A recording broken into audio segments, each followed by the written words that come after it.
Vamos passar para a palavra. Abra sua Bíblia em Gênesis capítulo de número 2, versículo 8, por gentileza. Pai, em nome de Jesus, nós agradecemos ao Senhor por mais essa oportunidade, que o Teu Santo Espírito tenha liberdade para fazer em nós, porque o querer e o efetuar estão nas mãos do Senhor. Pai, fala conosco nessa noite. Pai, nos edifica, porque a nossa fé vem por ouvir e ouvir a pregação pela palavra do Senhor. Que essa palavra que é viva e eficaz possa encontrar em nós um coração fértil para poder produzir aquilo que o Senhor precisa fazer em nós, no nome de Jesus Cristo. Amém. Gênesis capítulo de número 2, versículo 8. Gênesis capítulo de número 2, versículo 8 diz assim: Ora, o Senhor Deus tinha plantado um jardim no Éden. Todas as traduções estão no Éden. Amém? No Éden. Para os lados do leste. E ali colocou o homem que formara. Queridos, aqui o texto vai dizer que Deus colocou um jardim no Éden. Éden, se você for procurar o significado da palavra, falar que é terra, planeta.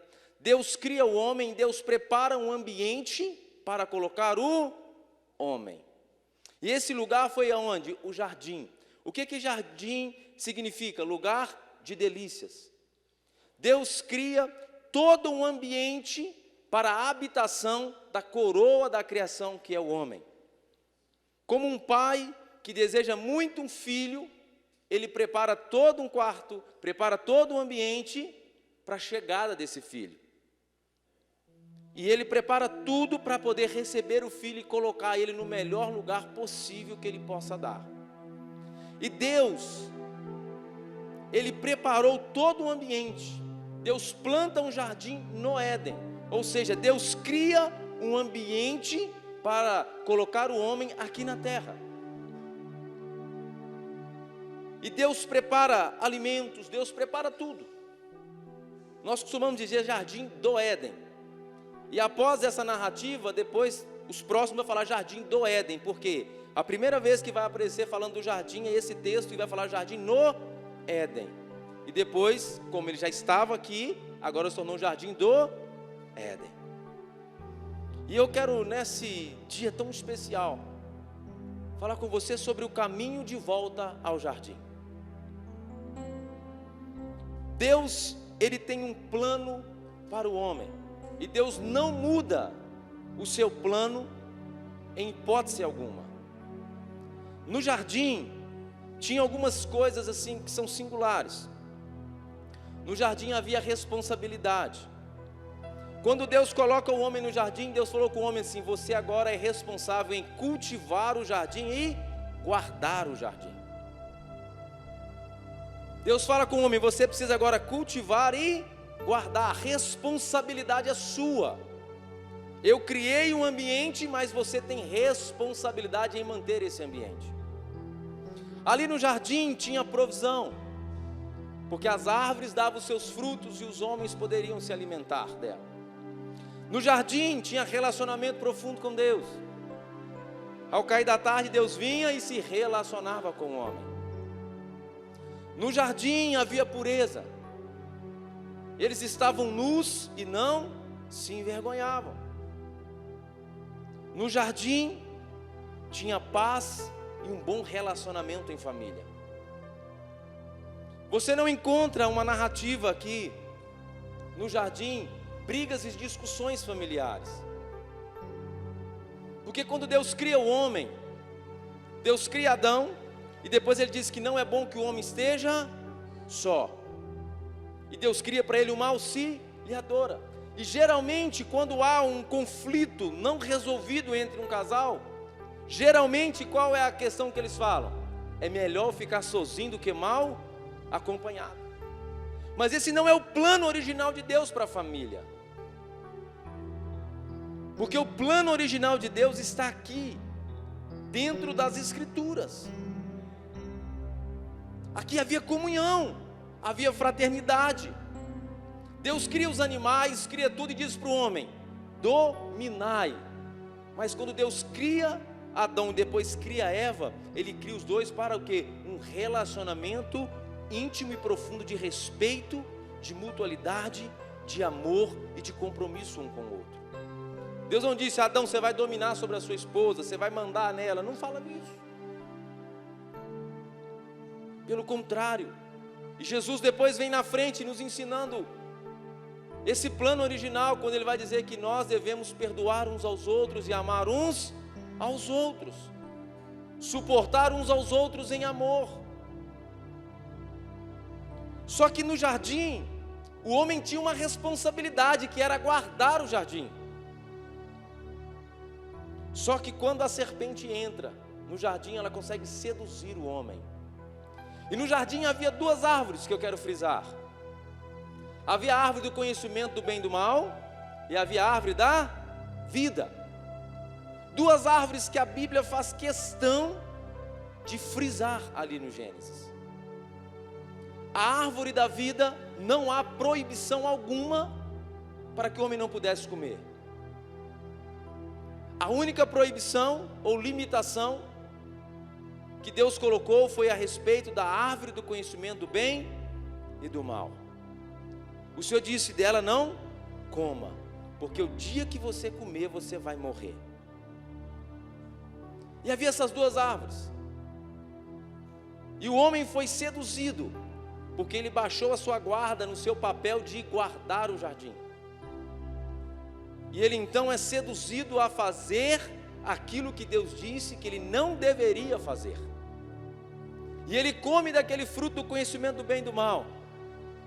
E quando ele come, vem consigo uma consequência, que ele foi expulso. Mas antes de ser expulso, eu quero trazer uma verdade para você, porque talvez você está aqui nessa noite, e por causa de algumas escolhas que você faz, talvez devido a algumas situações que você escolheu fazer, você se sente agora incapaz de cumprir aquilo que Deus te chamou para cumprir. Quando Adão e Eva pecam, Deus tinha um compromisso com eles, sim ou não? Ao virar do dia, Deus ia falar com eles. O pecado deles mudou o compromisso que Deus tinha com eles? Não.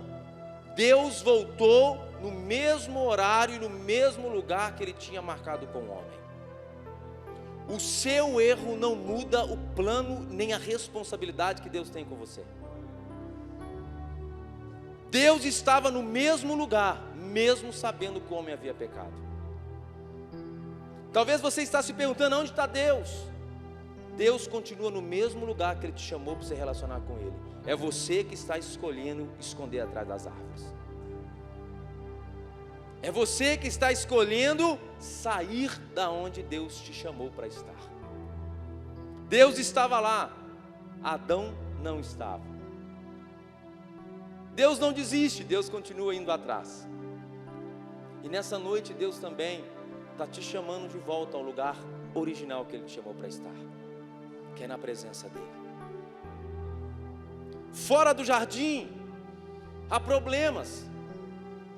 Quando eles foram expulsos do jardim, por quê? Porque tudo que você tira do local onde Deus criou e estabeleceu, ele começa agora a viver por si só. E ele começa agora a estar vulnerável aos problemas. Quando eles são expulsos do jardim, qual é o primeiro problema que Adão e Eva encontram? O problema de um conflito entre os seus filhos. Porque fora do jardim há ciúmes, há disputa. Fora do jardim há partidarismo. Fora do jardim, eu não me preocupo com o outro, cada um no seu quadrado, Deus por todo e cada um por si. Quando ele sai do jardim, a Bíblia vai dizer que coabitou Adão com Eva e deu à luz os filhos. Vai falar de Caim e Abel. E eu quero abrir mais um parênteses. Às vezes a gente vai encontrar com pessoas que querem uma justificativa para poder ser um ofertante na casa do Senhor, ser alguém generoso. Ah, mas isso está na lei de Moisés, isso não sei quem falou, e querem buscar um embasamento teológico.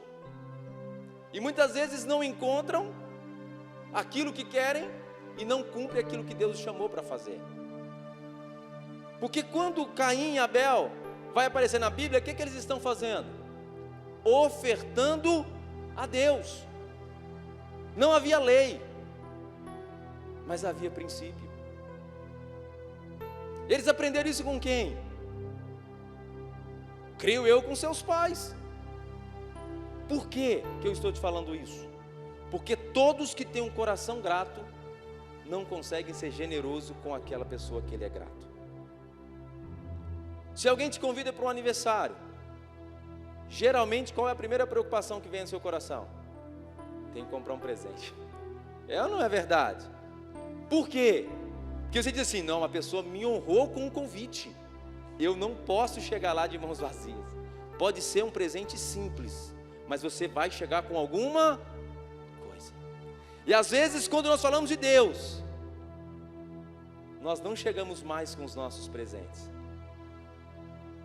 Mas eu quero dizer para você uma coisa, existe um caminho da adoração por meio da oferta também que Deus espera de você. Isso não tem nada a ver com leis, isso não tem nada a ver com necessidade, isso tem a ver com gratidão com aquele que te chamou e te trouxe para perto dele.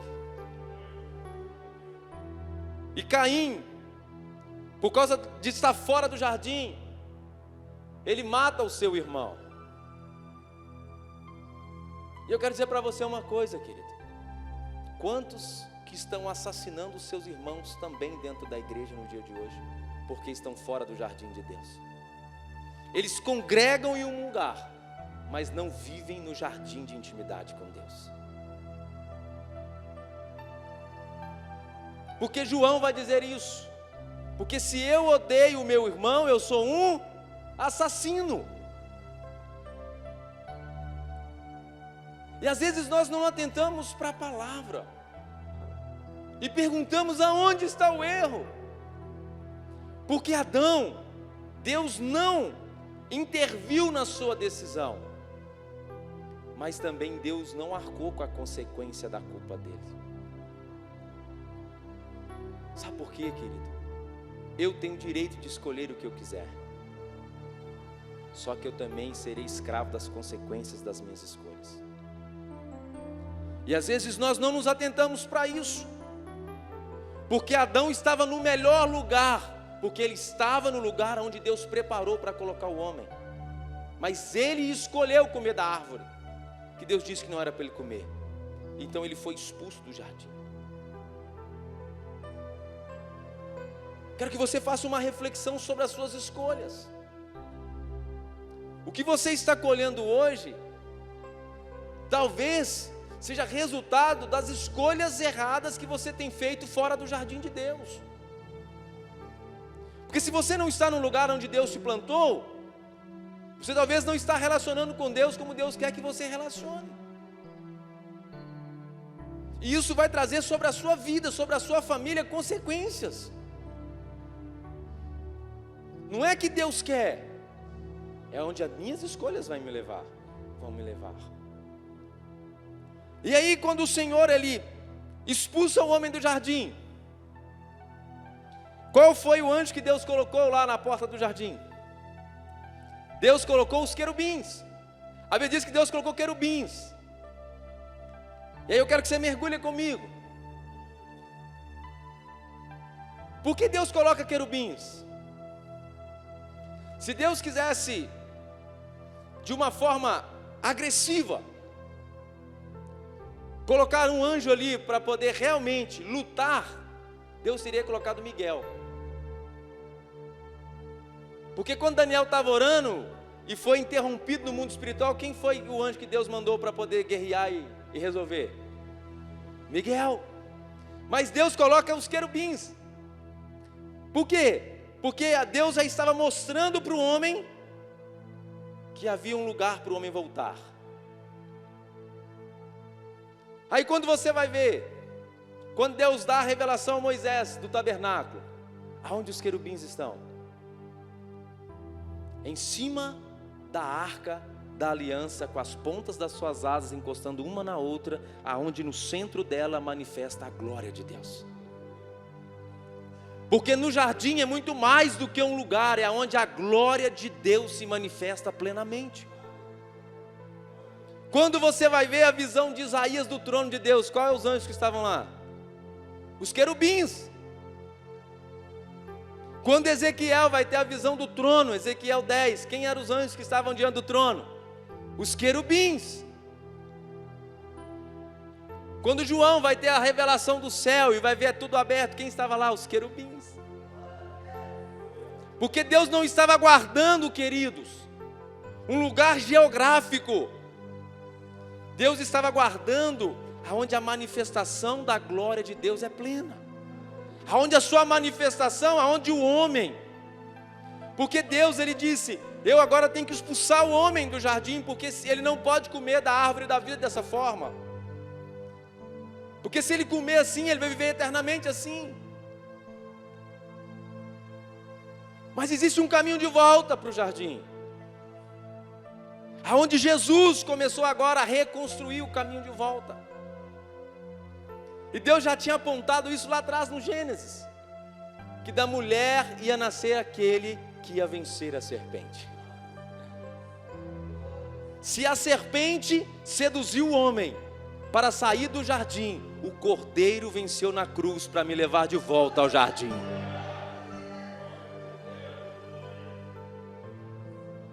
E Jesus lá, ele vem mostrando um caminho de volta. De volta para onde? Para onde o homem nunca deveria ter saído. De perto da presença de Deus. Aonde está a arca da aliança hoje? Segundo Apocalipse, ela está no céu. Onde tem o maná, a vara de Arão e as tábuas. Quando Moisés tem a visão do tabernáculo, o tabernáculo era o quê?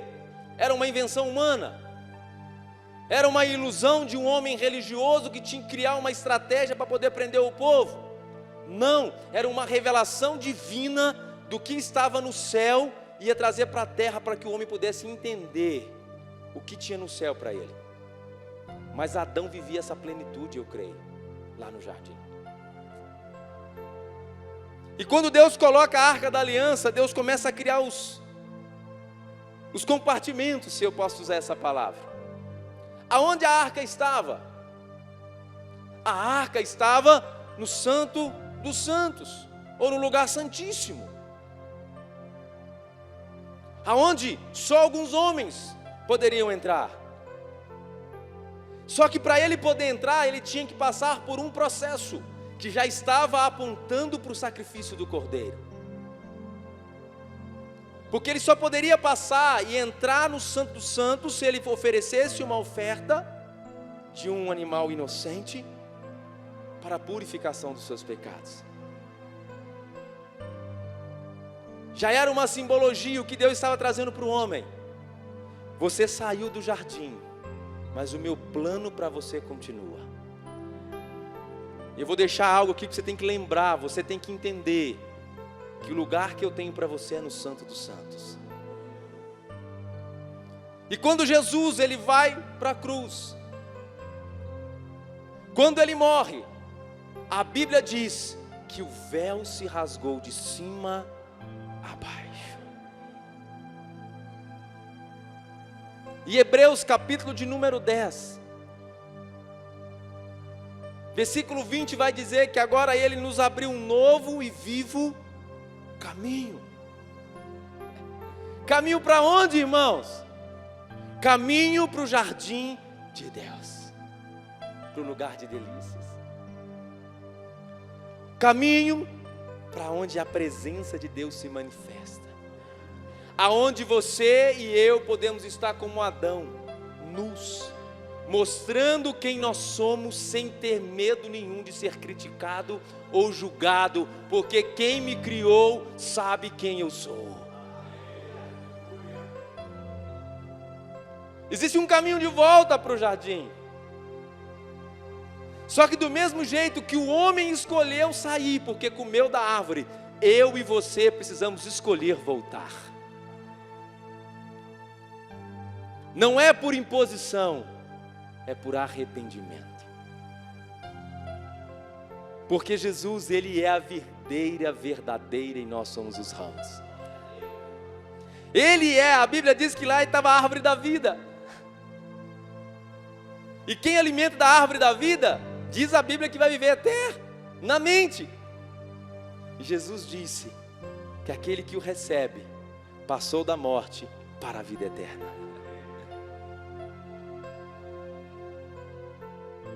Nós éramos oliveira brava e fomos enxertados nele.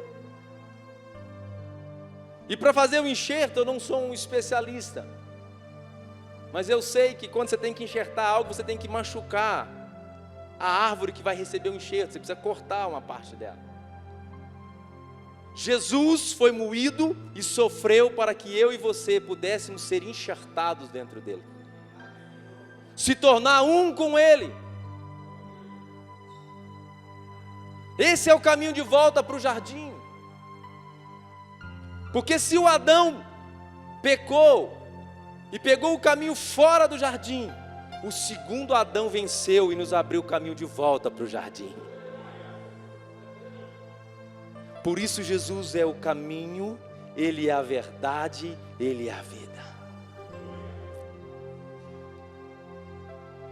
E aí eu quero trazer para você, talvez você pense, pessoal, mas que loucura é essa? O plano original de Deus não mudou. Deus não tem plano B, Deus só tem um plano A.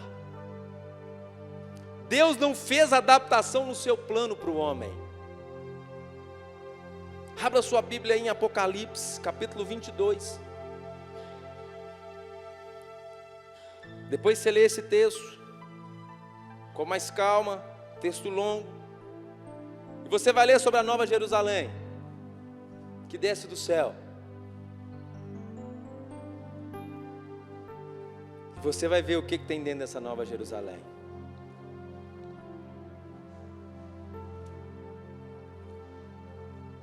Existe um jardim que Deus tem para mim e para você.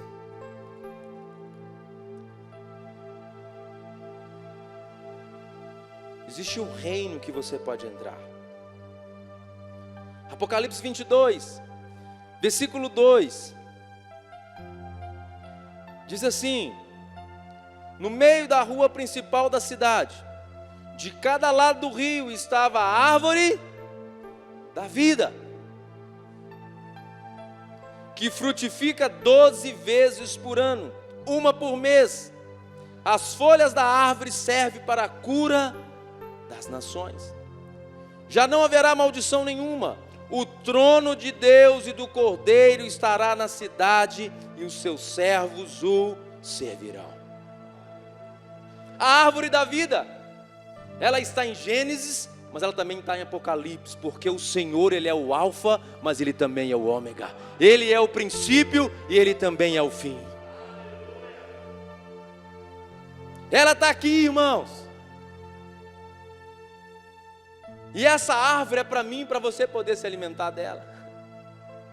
Mas quem entra no jardim, nesse jardim há cura. Nesse jardim há milagres. Talvez você se encontre fora desse jardim, por quê? Porque você se acha ruim demais, porque você escolheu errado. Mas eu quero dizer para você uma coisa: mediante ao arrependimento do homem, Deus o conduz de volta ao jardim de Deus. Muitos já não estão mais fazendo o seu TSD, o tempo sozinho com Deus. Talvez você quer muitas pessoas perto de você num momento difícil da sua vida, e esqueceu que Deus está perto de você o tempo todo e você não valoriza da presença dEle. Jesus, Ele disse que Ele não fazia nada que Ele não via o Pai fazer. Por quê? Porque Ele vivia uma plenitude no jardim do Senhor. Dentro do jardim, Adão precisava cultivar e guardar o jardim. Jesus já nos restabeleceu o caminho de volta, e todos aqueles que já entraram no jardim precisam cultivar o jardim e guardar o jardim. Isso é uma responsabilidade sua. Talvez você, mas eu não estou vivendo o que eu vivia antes, porque não sei quem fez isso comigo. Não foi, porque você baixou a sua guarda e deixou pessoas te tirarem do jardim. Adão também fez isso. Foi a mulher que o Senhor me deu. Foi que o Senhor me deu, foi isso, foi a serpente. Existe algo que Deus te deu. A responsabilidade de cultivar e guardar o jardim. Jesus no Getsêmani, ninguém estava com ele. Os seus discípulos mais próximos não estavam com ele. A ponto que ele disse, vocês não podem vigiar comigo nem uma hora. Mas ele estava cultivando e guardando o jardim de Deus. Ele estava mergulhando na presença de Deus. Ele estava lá chorando, regando o jardim com as suas lágrimas. Mas ele venceu na cruz. Como é que tem sido o seu tempo sozinho com Deus? Como é que está você no jardim de Deus? Porque todos os dias, ao virar da tarde, Deus vinha falar com Adão. E talvez nós estamos acostumados a querer ouvir Deus só no virar da semana, no domingo. Isso é muito raso, perto daquilo que Deus tem para a sua vida. Porque Deus quer te revelar coisas profundas que você não entende. Mas para isso você precisa cultivar e guardar esse jardim. Talvez nós nos escondemos atrás de pessoas. Quando Adão peca, ele se esconde atrás de uma árvore. Jesus certa feita curou um cego. E quando ele pergunta para aquele cego, o que você está vendo? Ele vê assim, uma multidão de árvores. E às vezes nós também estamos assim, escondendo atrás dessas pessoas que aquele cego viu como árvores. Não, eu misericórdia, não, eu não posso, não, eu fiz isso, não, fizeram isso comigo, irmãos. Eu não posso mudar nada do que aquilo que as pessoas fizeram com você. Mas uma coisa eu sei, se você pegar o caminho de volta para o jardim, tem a árvore da vida no qual vai trazer cura para a sua vida e vai transformar o seu destino. Mas é uma escolha. É uma escolha. E para encerrarmos, Apocalipse capítulo número 2, vai falar de uma igreja com dons, uma igreja top de linha, que é a igreja de Éfeso. Vai começar a falar das virtudes e qualidades. Uma igreja que por causa do zelo e do discernimento que havia entre eles conseguiram discernir quem eram os falsos apóstolos. Se diziam apóstolos, mas não eram. Uma igreja que tinha uma estrutura muito boa. Só que o Senhor fala assim, mas eu tenho contra ti, que você abandonou o primeiro amor. E se você entender, você vai voltar lá, vai lembrar onde você caiu, e você vai voltar à prática das primeiras obras. Por que o Senhor não falou, se você quiser, eu vou mandar um anjo e vou quebrar esse espírito maligno que está derrubando, está lutando contra a sua vida? Se você quiser, eu vou fazer isso, se você orar, eu vou mudar o seu quadro espiritual. Porque foi uma escolha que eles fizeram, de abandonar o primeiro amor. É diferente perder e abandonar. Perder é algo involuntário. Ninguém perde algo importante. Perder, você está passando, seu bolso está furado, alguma coisa, você pode perder um celular, você não queria perder, mas você perdeu. E você procura. Mas quando abandona, você tira algo que te pertence e coloca de lado. Eu não quero mais. E o amor? Você pode até fazer muitas coisas para Deus sem ter amor. Essa igreja identificou falsos apóstolos. Essa igreja identificou muitas coisas. Como tem pessoas que cantam, que pregam, que dançam, que servem, que fazem muitas coisas sem amor. Fazem porque acostumaram a fazer. Porque os dons e a vocação são irrevogáveis. Só que não basta eu fazer.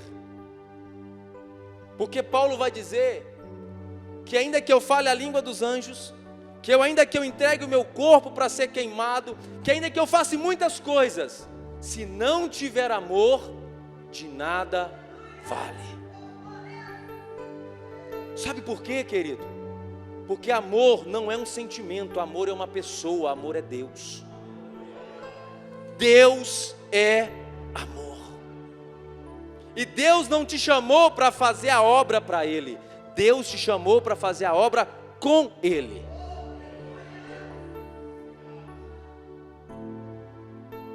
E nós temos que voltar ao primeiro amor. Não é porque você é bom que Deus te aprova. Deus não te aprova por aquilo que você dá a Ele, porque tudo é dele, por Ele e para Ele. Deus te aprova por aquilo que você é nele.